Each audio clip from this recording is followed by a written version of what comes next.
بسم اللہ الرحمن الرحیم۔ السلام علیکم دوستو، دنیا بھر کی بریکنگ نیوز میں آج آپ سنیں گے، لیکن اس سے پہلے اگر ہو سکے تو لائک اور سبسکرائب کا بٹن ضرور دبا لیں، شکریہ۔ طالبان نے افغانستان کے دارالحکومت کابل میں واقع صدارتی محل کا کنٹرول سنبھالنے کے بعد ملک میں جنگ ختم کرنے کا اعلان کر دیا ہے۔ طالبان کا کہنا ہے کہ آج افغان عوام اور مجاہدین کے لیے عظیم دن ہے، انہیں اپنے 20 سالوں کی قربانیوں اور جدوجہد کا پھل مل گیا ہے۔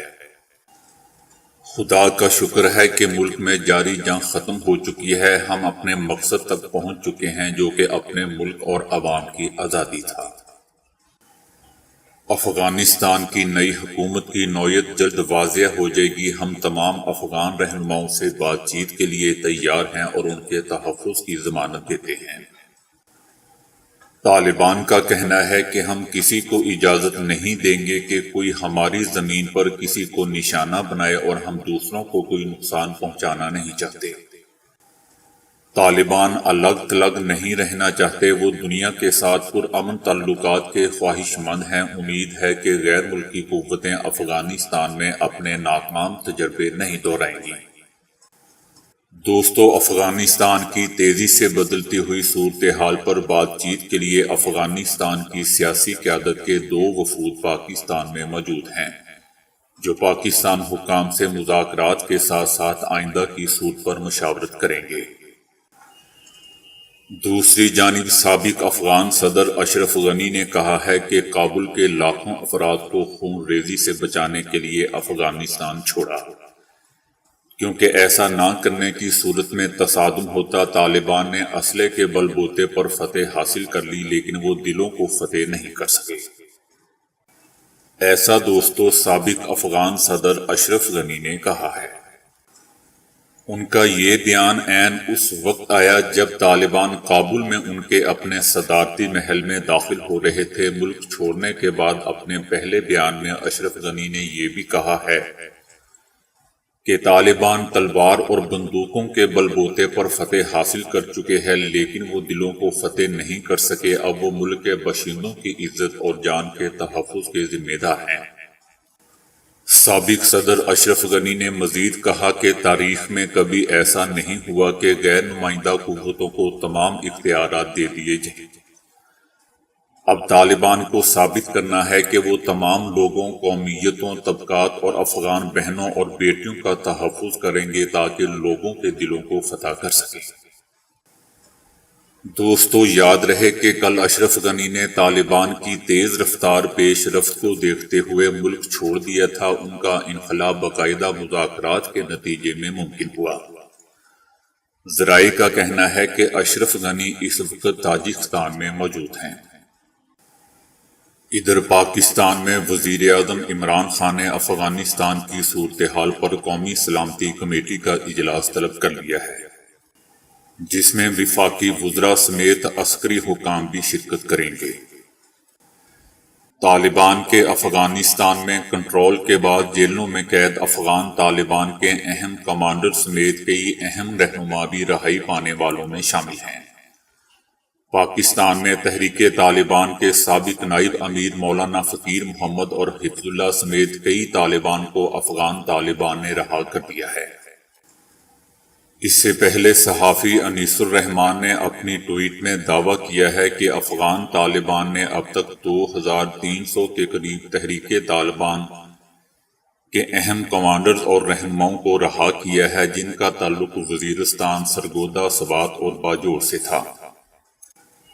تحریک طالبان کے سابق نائب امیر مولانا فقیر محمد کو 2013 میں ساتھیوں سمیت افغانستان سے گرفتار کیا گیا تھا، تاہم 2018 میں انہیں بگرام جیل منتقل کر دیا گیا تھا۔ ماضی میں امریکیوں کے قبضے میں رہنے والے اس جیل میں فقیر محمد کے ساتھ دیگر 200 پاکستانی اور افغان طالبان قیدیوں کو ایک ہی بیرک میں رکھا گیا تھا۔ مولوی فقیر محمد ان دنوں باجوڑ میں طالبان تنظیموں کے سب سے بڑے کمانڈر کے طور پر جانے جاتے تھے۔ دوستو، شہزار جیلانی کہتے ہیں کہ انسان افغانستان کے اندر تبدیل ہونے والی صورتحال پر چونک جاتا ہے، کیونکہ افغانستان کی حکومت کے پاس کاغذ پر لاکھوں فوج، سینکڑوں ہوائی جہاز، ہیلی کاپٹرز اور بھاری فائر پاور کے ہوتے ہوئے زمین پر ہلکے ہتھیاروں اور بغیر جوتوں کے طالبان کیسے مسلسل آگے بڑھ چکے ہیں۔ جیسا کہ آپ نے دیکھا کہ طالبان کے ہاتھوں شہر کے شہر گر رہے تھے، مختلف ممالک میں موجود افغان خفرہ کسی نہ کسی بہانے مغربی ممالک میں پہنچنے کی کوشش کر رہے تھے، افغانستان کا اشرافیہ اپنے خاندانوں کو محفوظ مقامات پر منتقل کر رہا تھا۔ دوران جنگ جرنیل تبدیل کیے جا رہے تھے۔ اشرف غنی کے ساتھ بات چیت کرنے کی بجائے چائنا، روس اور ایران طالبان سے اپنے مستقبل کے تعلقات پر مذاکرات کر رہے تھے۔ تو پھر دوستو، حقیقت سے آنکھیں چرانا خود فریبی کے مترادف ہے۔ جیسا کہ ہم جانتے ہیں کہ افغانستان میں نظام حکومت بظاہر جمہوری ہے، لیکن وہاں کا معاشرہ اس کے بالکل الٹ یعنی مکمل قبائلی ہے۔ وہاں وفاداریاں کا نظام اور اداروں کی بجائے شخصیات اور قبائلی مفادات کے تابع ہوتے ہیں۔ دوسری طرف امریکی ہوں، اشرف غنی ہو یا کرزئی ہو، کسی نے بھی حقیقی سیاسی پارٹی یا پارٹیاں بنانے کی کوشش نہیں کی، جو افغانستان میں سیاسی نظام کی مضبوطی اور اداروں کی بقا کے لیے ضروری ہوتی ہیں۔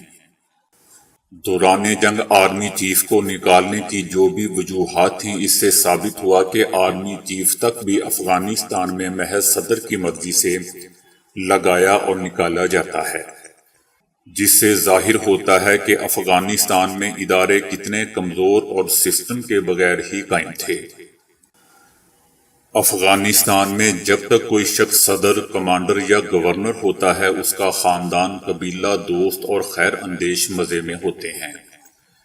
اس لیے وہاں پر کوئی بیوروکریسی ہے، نہ کوئی ریاستی نظام جو سیاسی اور سرکاری عہدیداروں کی تبدیلی کا کام کر سکے یا ان کی تبدیلی کی صورت میں اپنا کام جاری رکھ سکے۔ طالبان جن جن علاقوں پر اپنا پریشر بڑھاتے گئے، وہاں کے گورنر، کمانڈر یا منتظمین طالبان کے ساتھ رابطہ کر لیتے تھے۔ دوستو، تاریخی طور پر افغانستان میں ہمیشہ دو گروہ نظر آتے ہیں۔ پہلا گروہ وہ جو حملہ آور کے ساتھ مل جاتا ہے، اس کی نوکری کرتا ہے، اس کا فوجی بنتا ہے، سپلائی اور رہنمائی کا کام کرتا ہے اور مراعات، سہولیات اور مفادات حاصل کرتا ہے، جبکہ دوسرا گروہ ہمیشہ حملہ آور کی مخالفت کرتا ہے اور اپنی آزادی کے لیے جدوجہد کرتا ہے۔ پہلے گروہ کے بندے اکثر کسی نہ کسی لیول پر دوسرے گروہ کے ساتھ رابطے میں ہوتے ہیں، جس کی وجہ سے فوج اور سپلائی کی نقل و حرکت کی بروقت خبریں مخالف گروہ کو ملتی رہتی ہیں، جس کی وجہ سے حملہ آور کے خلاف کامیاب کارروائیاں کی جاتی ہیں، جس سے حملہ آور کو مسلسل نقصانات کا سامنا کرنا پڑتا ہے۔ یہ سلسلہ سال ہر سال جاری رہتا ہے، جس کی وجہ سے حملہ آور کا خزانہ خالی اور حوصلہ ٹوٹ جاتا ہے اور وہ یونان، روس اور امریکہ کی طرح واپس اپنے ملک بھاگ جاتا ہے۔ اس طرح افغانستان میں حملہ آور کے آنے سے پہلے کا قبائلی نظام دوبارہ بحال ہو جاتا ہے۔ اب بھی یہی ہونے جا رہا ہے۔ امریکہ کا آدمی سمجھے جانے کے باوجود اشرف غنی امریکہ کا پسندیدہ صدر نہیں تھا، کیونکہ اس کے اندر افغانیت کے ایسے جراثیم ہیں جو مستقبل کے امریکی منصوبوں کے لیے نقصان دہ ثابت ہو سکتے ہیں۔ اس لیے اسے کنٹرول کرنے کے لیے پہلے عبداللہ کو اور اوپر سے اس کے سیاسی مخالفین کے ساتھ مذاکرات شروع کر کے اشرف غنی کی اتھارٹی کو مزید زیر بار کر دیا گیا۔ امریکہ کی منافقت کا اندازہ آپ اس بات سے لگا لیں کہ اشرف غنی اور امریکیوں کے درمیان تعلقات کی نوعیت یہ ہے کہ جاتے جاتے امریکیوں نے اشرف غنی کو اطلاع دینے کی بجائے طالبان کو معلومات دے دی، جس کی وجہ سے قیمتی امریکی جنگی اثاثے ان کے ہاتھ لگ گئے۔ دوستو، آپ کو یاد ہوگا کہ یہی طریقہ کار عراق کے تیل سے مالا مال علاقوں میں استعمال کیا گیا تھا، جس سے مخالفوں کو جنگی گاڑیاں، بھاری اسلحہ اور ڈالروں سے بھرے بینک مل گئے تھے۔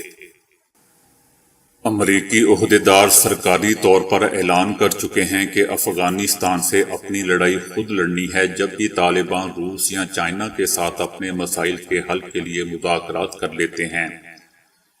امریکی حکومت افغانستان کو فوجی امداد اور ہوائی سپورٹ دینے لگتی ہے۔ ساتھ ساتھ پاکستان کو افغانستان سے مکمل سائیڈ لائن کر کے امریکی احساس دلاتے ہیں کہ اس کھیل کے امپائرز اور سلیکٹرز کون ہیں۔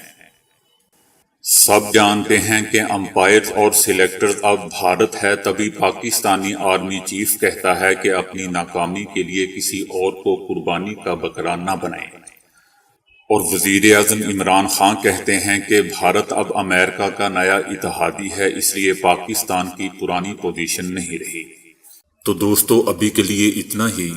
ویڈیو کو لائک اور شیئر کرنے کا بہت بہت شکریہ۔